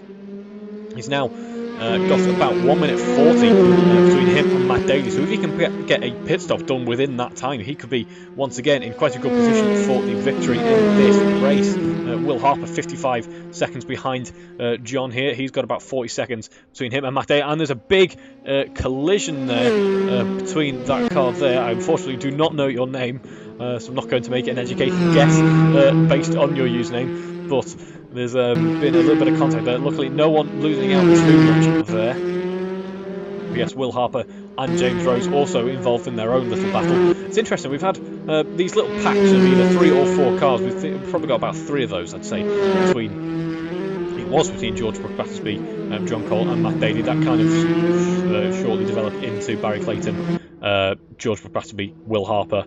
Oh no, not so. That shortly developed into John Cole, Matt Daly running their own little pack, and then we had Barry Clayton, George Battersby running their own little pack, and then we had Will Harper, Andy Brammer, and Barry Clayton, was it? I can't entirely remember. Maybe Will Inglis. But either way, we've seen these packs further split up as a result of pit strategy, as we see Will Harper now diving into the pit lane. James Rose, it was James Rose I was thinking of. How could I miss him? He was right in front of me. Anyway. James Rose continues on the track while his rival for this race dives into the pits. Let's see how quickly he can get this pit stop done. These drivers will be quite appreciative of the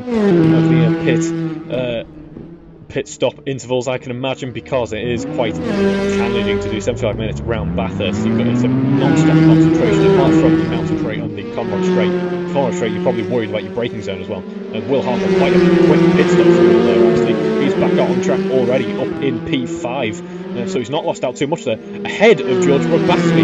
What an excellently executed pit stop for Will Harper there. George Battersby has really lost out, being stuck behind Will Inglis. Now he's got to get past Will Harper as well if he wants to build up a nice gap. Although George is quite racing behind Will. He's looking to move up the inside, maybe getting a little bit angry, a little bit desperate now to get ahead and to keep Barry Clayton at bay. He's now only 4 seconds ahead of Barry Clayton. John Cole, our race leader, finally succumbs to tyre wear and enters the pit. A lock-up from both of these drivers, P4 and P5 locking up there. But unless Will Harper had not put on that much fuel, unless he's planning on running it towards the end of the race on fumes, basically. Here's a very good pit stop for Will. That's put him up into P5, now only behind Will Inglis. That separated him from James Rose by quite a margin, I can imagine, because James Rose is going to have to do quite well to have quite a short pit stop. Or to have quite as short of a pit stop, rather.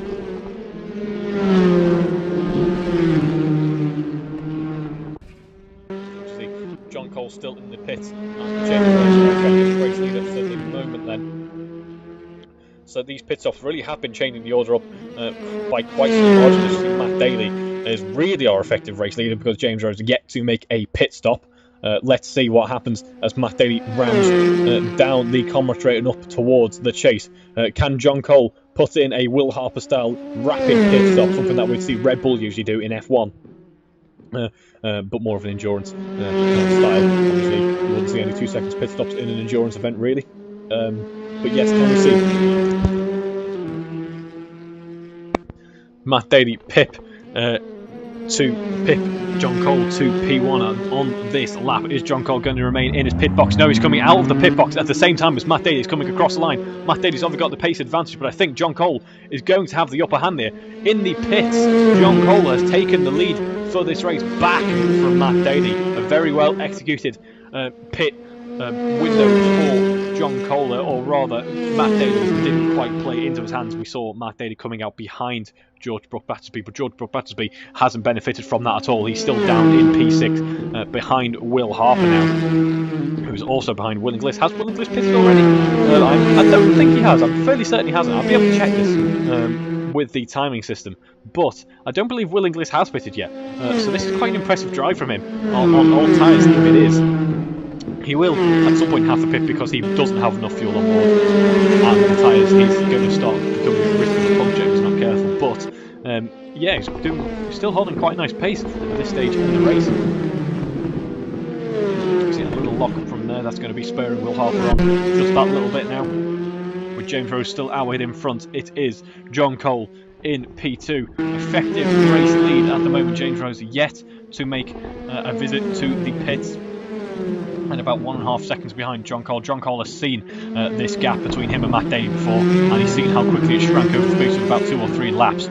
He put in a mighty defensive drive against Matt Daly when he was eventually overtaken. So let's see if he can do the same again. Let's see if he can treat that as a bit of a practice run. And now he really means business. Now he really wants to keep this victory. He's got to go to the end there. It's effectively a sprint race to the end at this point, with John Cole on the fresher set of tyres compared to Matt Daly. Matt Daly obviously pitting earlier. It is John Cole who's going to have the upper hand in terms of grip levels as we head into the final stages of this race now. Just under 25 minutes to go in this race, and it's all to play for.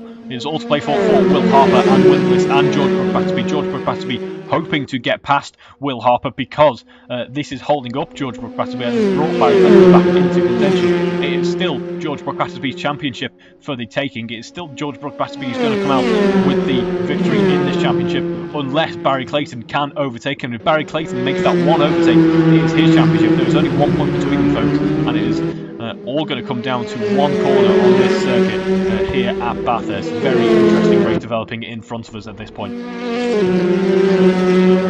it looks like Matt Daly is getting ever closer as we head onto the mountain straight now. Only about 7 tenths of a second separating John Cole and Matt Daly as they head up towards the quarry bend.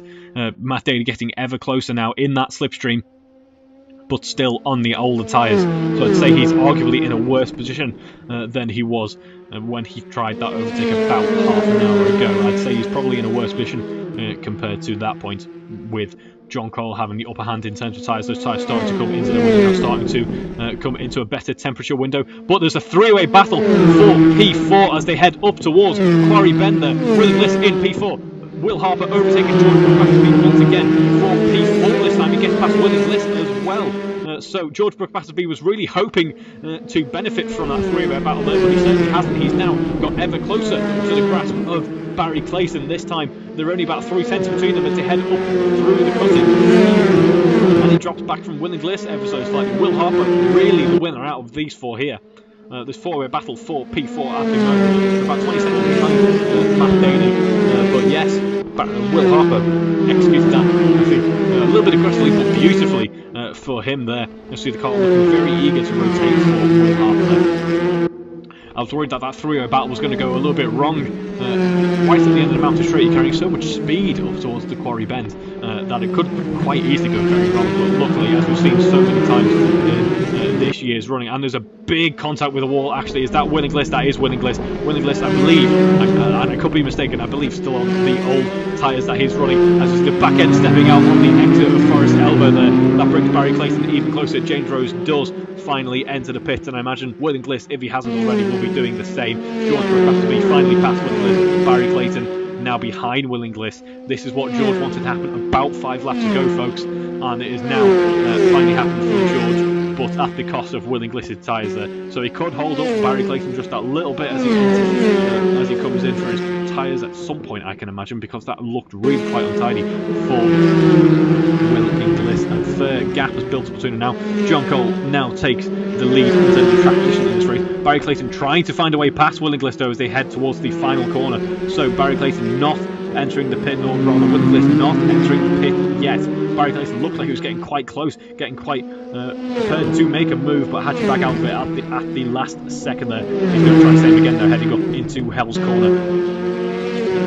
Willie Bliss is the one who's making the defensive moves for the moment, but for how long, that is the question. Barry Clayton has just got so much more grip in that car by the looks of things, as did the other drivers around him. Will Harper has broken away from George Brook-Basterby just a little bit as a result of all that battling that has been going on. Will Harper now in P3 on the podium, so he's had a very nice drive. He's executed his strategy very nicely. Willie Bliss and Barry Clayton are side by side. Barry Clayton has the inside line there, both drivers locking up, but it is Willie Bliss who has been forced wide there, has to go round the long way in order to keep the car on track, because if it doesn't keep it on track, he's straight into the wall. But it is Barry Clayton who eventually underbraking. Nice move from Barry Clayton there, gets the move done up into P5 finally for Barry Clayton. That cost him 2 seconds on track, that battle with Willie Bliss, and that has potentially cost him the championship. Let's find out what happens in just a few laps time, really, because this is quite a long lap, 2-minute lap. We've only got about 10 laps to go in this race.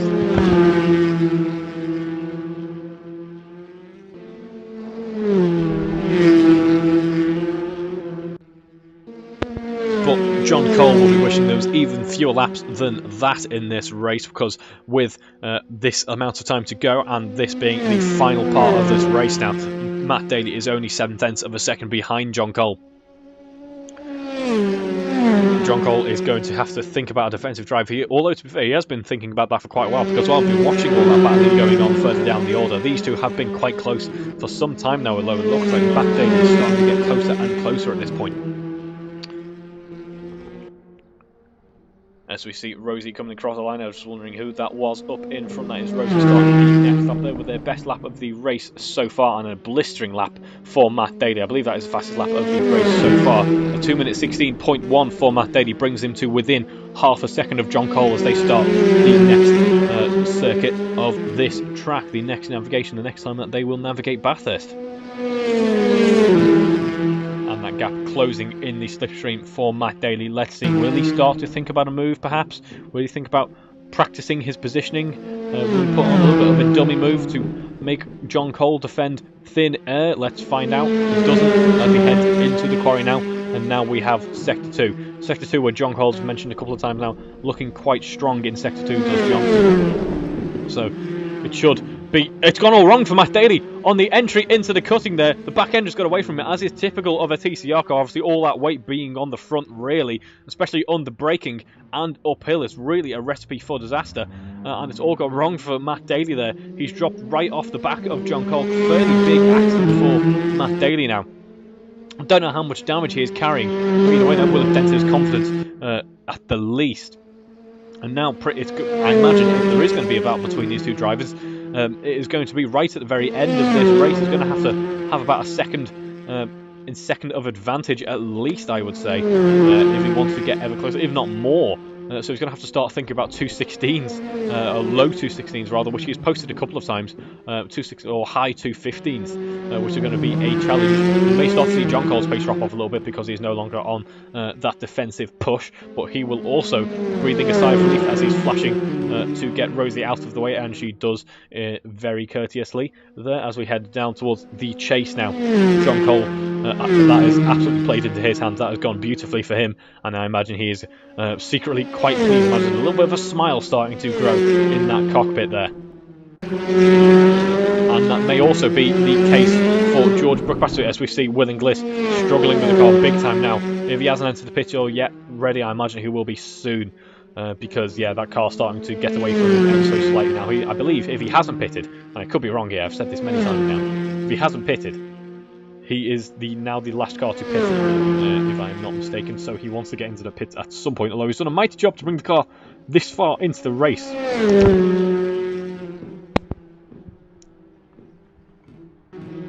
Yes, a 2-minute 29 for Matt Daly that time, so he lost out big time, lost out to the tune of about 13 seconds, which there, as we can tell by the gap between him and John Cole now. It's a mistake It's the type of mistake that we very rarely see from Matt Daly, and unfortunately it's come right at the wrong time for him.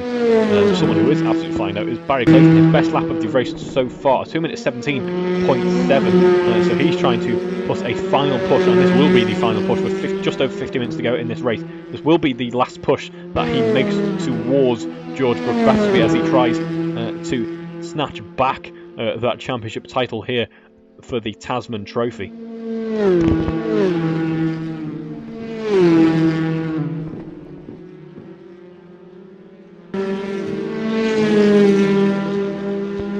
Although it looks to be that he may soon have another car to contend with between him and George Battersby. George Battersby is trying to find a way past Will Harper. Both cars there locking up as they enter the cutting. About 6 tenths separating George and Will Harper. So George hoping to finally get past Will Harper. Will Harper obviously benefiting from a very nice pit stop to get past George Battersby. George now wants it back on track. He's going to have to fight for it though. But he is very close heading through Sector 2.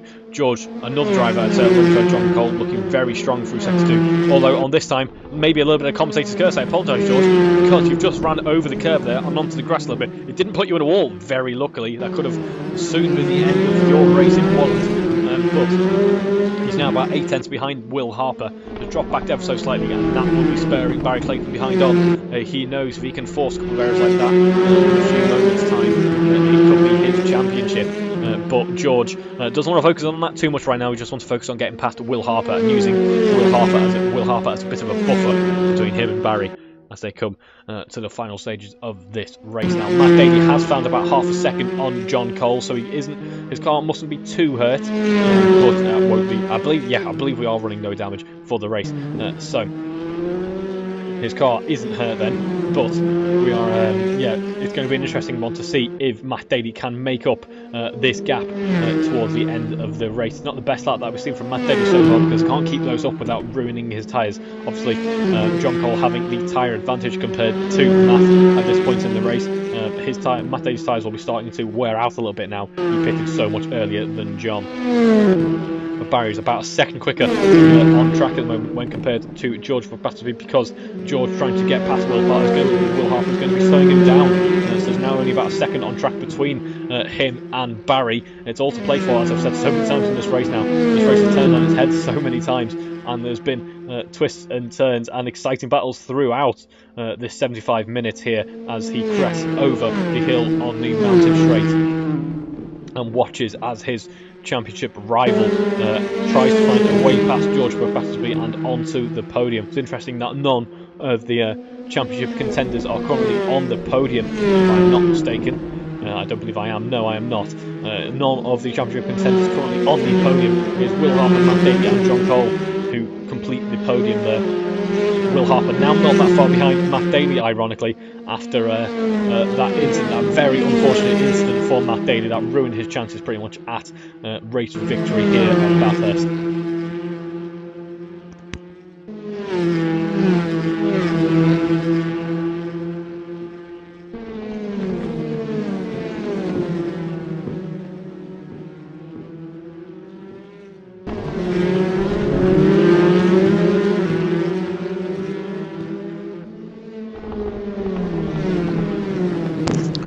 Well, I was mentioning that Matt Daly needed to pick the pace up if he wanted a chance at getting closer to John Cole, and he certainly has done so. He's now only just over 10 seconds behind John Cole, so he's found about 3 seconds so far with just under, well, I say 12 minutes. It's realistically about 14 minutes with the extra lap on the end, so still possible, although he's going to have his work cut out for him on those older tyres. About 4 tenths between Barry Clayton and George Battersby now as they head down towards the chase. As we see a lock-up from Will Harper out in front, but it is George Battersby is going to now focus on a defence against Barry Clayton. Barry Clayton getting ever so close to the rear diffuser of George ahead of him now. The final corner that they have to contend with on this lap as we start the next lap now. Once they've navigated this corner, and Barry Clayton drops off just a little bit, but he's certainly a lot closer than he was last time. Will Harper taking his best lap of the race so far, so he also wants to use his podium while all this is going on. As we see him heading around turn 1 now, hell corner, before we go down the long straight. Barry Clayton enjoying that slipstream there. Maybe starting to think about pressuring the car in front as Will Inglis finally enters the pits there with just over 10 minutes to go to the race. A mighty impressive stint there. But it is Barry Clayton side by side with George Battersby as we head up towards the quarry bend there. He's going to have to go around the long way if he wants to get that move done, and he's not going to be able to, unfortunately. Although Izzy, a big locker for George Battersby, upset the car, nearly put him in a wall, and that allows Barry Clayton to take the inside there and get the move done up into P4 before we head into the cutting. Barry Clayton now leads this championship as we enter the final 10 minutes of this race now. Now, who would have expected that one tiny little error there could have cost George Battersby this championship? As we head through Sector 2 now, it is Barry Clayton up into P4. He's finally got past George Battersby. George Battersby will be kicking himself for the way that the pit exit went, from the way that the start of this stint went for him. He lost out so much time in terms of track position, being stuck behind the car of Will Inglis, and that now puts Barry Clayton up into P4, about 7/10 of a second ahead of him already. So Barry Clayton's been somewhat unleashed. He's certainly got the pace here. He could be on for this championship, although don't count an error out. We saw for Matt Daly, one tiny little error ruined his chances in this race. Will it be the same for Barry Clayton as we carry on? I don't want to put a commentator's curse on anything, so I'm just going to stay out of it. I'm just not going to try and affect the result in any way, shape or form. I'm not superstitious, but when it comes to commentator's curse, we've learned so many times in this championship, I seem to have some type of just negative impact on a driver's result. So as a result of that, I'm going to stay clear of such discussion from now on. Will Harper now is under pressure from Barry Clayton. Barry Clayton absolutely flying now. He's been freed from George Battersby. And he's now fancying getting past Will Harper for the podium. So I mentioned no championship contenders currently on the podium. It looks to me that could be the case in just a second. An error for Will Harper as he heads into the chase.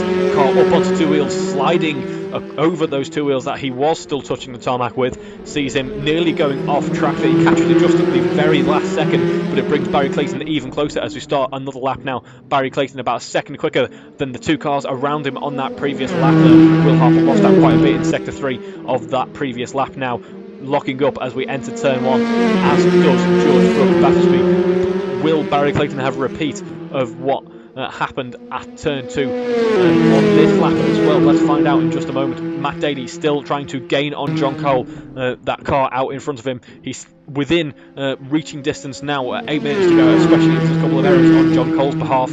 Matt Daly could still be in it for the victory, and Will Harper is under pressure from Barry Clayton. Barry Clayton only a few tenths behind George Battersby, but George will be wanting Will to be holding Barry up as much as possible, because if he can be held up, then George could take that position back, and it will be the deciding factor in this championship. Only a position between them for the moment. Will that extend more? We'll find out in just a moment. But still 9 cars on this lead lap of this race, so these drivers have been absolutely flying around. I can't believe this race has gone so quickly. For over an hour now, they have been putting in some incredibly impressive lap times, even when the tyres have started to wear out, even when in such very close battles on this very narrow and very complicated and very technical Bathurst course. It's been an absolute highlight of this year so far. But having said that, I've just remembered it's now 2022, and this is the only race that I've commentated on so far this year, so it can only go up from here. It can only go down from here. Let's see what happens. About half a second between Will Harper and Barry Clayton now as they head down the Conrod Straight. Barry Clayton enjoying that slipstream. He's very close to Will Harper in front of him. George Battersby a little bit further back. He won't be getting quite as much slipstream as these cars now dealing with some lap traffic ahead of them. Will that play into effect there? They are very close, pretty much rubbing wheels side by side. Will Harper and Barry Clayton as you head through the kink at the end of the Conrod Straight. Will Harper still leads this pack as they come towards the end of this lap now. George Battersby is so much closer compared to last time round as Rosie ducks out of the way for these three now. It's still Will Harper in P3. Barry Clayton tries to go, looks at them going around the outside, and there's contact between Barry Clayton and George Battersby. I think that was just an accidental tag there, and it is so courteous to see George Battersby slowing down for Barry Clayton, or did he? I'm not quite. I thought I saw him slowing down, but that is now George Battersby up into P4 and the lead of this championship. That I imagine Barry Clayton will be kicking himself for how that corner went. It was so many cars occupying the same bit of tarmac. Something was bound to happen eventually in this race, and unfortunately for Barry Clayton, it's happened on that last corner where he happened to be parked at that time. That may have brought an end to his championship drive, and George will be coming home with the championship win if it carries on like this. Will Harper can breathe a little bit of a sigh of relief now, although it looks like, is he dropping off in terms of pace? No, I don't think he is. I think it was just the perspective there, looking at the car, making the car look like it was going to go a bit slower than it was, but it's still Will Harper's podium for the moment then, and Matt Daly with just over 5 minutes to go in this race, although realistically it's about 7 minutes of total time, about 7 seconds behind John Cole. So he's got the pace as we see Paul Brady struggling with the car. They're getting very close to Matt Daly, nearly a big accident that would have blocked off the entirety of the dipper there. So it was good that no contact was made in the end there. That was a little bit too close for comfort, I think.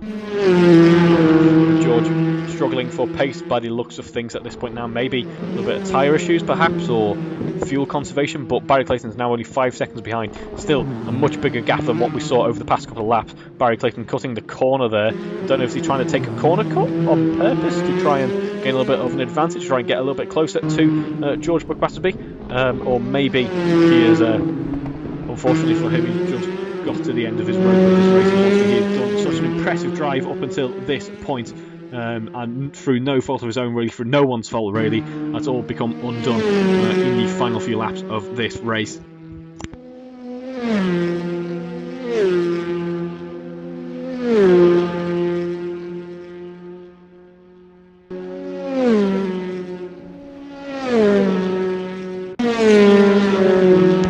On board now with John Cole, who, following Matt Daly's incident earlier, has had arguably the most comfortable stint in this race for him so far.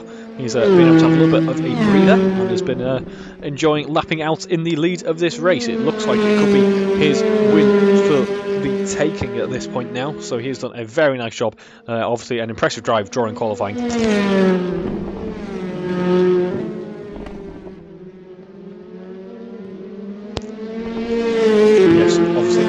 Very impressive job in qualifying, and a well-executed start to the race saw him a few seconds clear of everyone else on track. Matt Daly did eventually catch up to him, but through a very good pit strategy and just allowing Matt Daly to force an error on himself, really, he still leads this race. It's been a very impressive race this weekend for John Cole.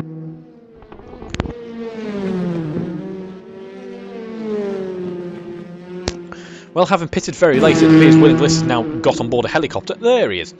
Willing Bliss now back on Earth as he gets quite a bit closer to Andy Brammer out in front for P7. We could be seeing a battle between these two towards the end of this race now, as the race looks like it's finally starting to calm down ever so slightly. The pack battling has finally come to an end, although that is a shame. It gives my voice a little bit of a break, but it is a shame to see because there's some very impressive battles, and I have a feeling that they could have gone on for quite a bit longer if they had infinite tyre wear and infinite fuel loads. I'm sure they would have wanted to. We've seen so far this, well, in the previous years running, just how impressive, how much of an impressive job some of these drivers can do in terms of battling it out with each other. And a little bit of an error for Willingness there, a big lock-up puts him in the wall, but not as badly as it did for Matt Daly a few laps ago. Barry Clayton looks to have the upper hand in terms of pace when compared to George Buck-Battersby. He's now only about 3 seconds behind. He'll be begging for a few more laps, I'm sure. We don't have a safety car, but if he did, he'd be wanting one of those as well to bring him closer to George Buck-Battersby ahead, because it looks like he has got the pace advantage compared to George at the moment, and with only a few laps to go, I believe we are on the we're about to start the penultimate lap in just a second. So actually no, let's see where John Cole is. We may just about, it's going to be pretty close. I think we're on the penultimate, we are about to start the penultimate lap, or we are on the penultimate lap now. The lead car is currently on the penultimate lap, but he'll be wanting more than that, will Barry Clayton. About 3 seconds behind. George Buck-Battersby out in front is running about half a second faster at the moment. Not enough, unfortunately, to bring that gap to a point in which they can battle it out on the final lap there. So commiserations to Barry Clayton, but it looks to be George Buck-Battersby will be taking this championship at the moment. Let's see what happens though. Don't count an error out on the last lap. Who knows what could happen. Likewise for Matt Daly, he was just wishing for a few more laps there, and it could have been, it is a case of what could have been for Matt Daly. They're getting closer to John Cole out in front, but John Cole, with an almighty drive this weekend, looks to be fairly comfortable in the lead at the moment.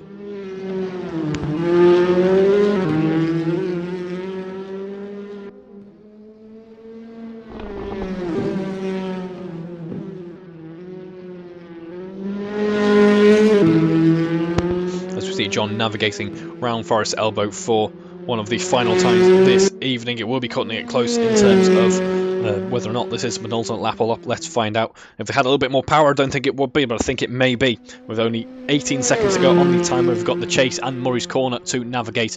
Well, first we've got to actually get to the chase with only 12 seconds to go. Would have been cutting it very close indeed. But what a debut really for the new Veloce TCR that we are running. These drivers have been running it throughout the Tasman series and have had great feedback for it. Obviously, this is the first time it has been shown on screen, and this is the penultimate lap that we are currently on. We're about to start the final lap of this 75-minute race then, and while we're about to start the final lap of this race, it is Barry Clayton who's only about 3/10 behind George Battersby. So this is one that we're going to tune in for, because this could get very hot very quickly indeed. This could be redemption for Barry Clayton as we head down the Conrod Straight now. Barry has the advantage of the slipstream now, near enough side by side as they head towards the King at the end of the straight and come up towards the chase. It is Barry Clayton who edges out in front ever so slightly. Who's going to be braver on the brakes? Barry Clayton has the inside line as he takes that left hand of the chase there. A lock up for George Battersby means he has to concede the position to Barry Clayton. Barry Clayton now in P4, but George Battersby is fighting back on the exit there. He's got a much better run out of the exit of the corner, and it's going to all come down to this, the final corner of this lap before they start their last go around here at Bathurst.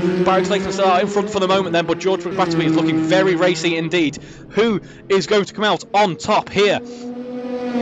George Battersby is looking in the move round the outside potentially. Will that work? I don't know if it will. A lock up from Barry Clayton though means that George Battersby is able to dive back onto the inside and think about a little bit of a switch back there. Only 3/10 separating them. George Battersby now has the benefit of this slipstream. I was going to say, this could be anyone's game once again, and it certainly has been. But what a good, just very quickly, what a good kind of debut, stream debut for the Veloce TCR has been. The car looks great and seems to go great, and all the drivers seem to enjoy it as well. So we look forward to using this in the Touring Car Championship coming up next year. But we will go on board with John Cole for just a second, or will be though. I don't know which battle to follow, the battle for the championship or the lead of this race. I think we'll try and join him just at the right second. But George Battersby looks like he may have just handed the championship to Barry Clayton. Barry Clayton with an almighty push towards the end of this race, right towards the last lap of this race, has swung the championship back towards him.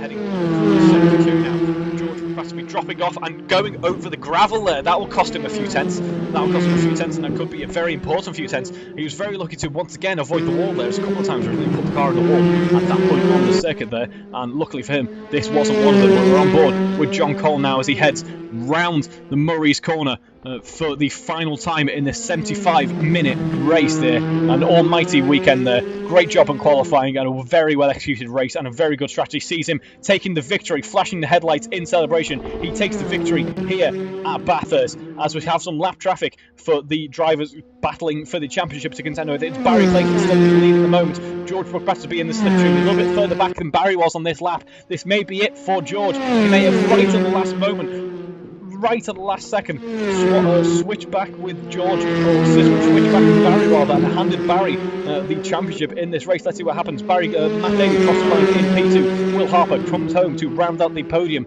in P3. But it is Barry Clayton who leads this pack here as we come round the final corner and back onto the throttle. He crosses the line and takes the championship win here for the TLP Tasman TCR trophy. Right at the last second, a very hard-fought championship there that boiled down to the final lap of this race and this series.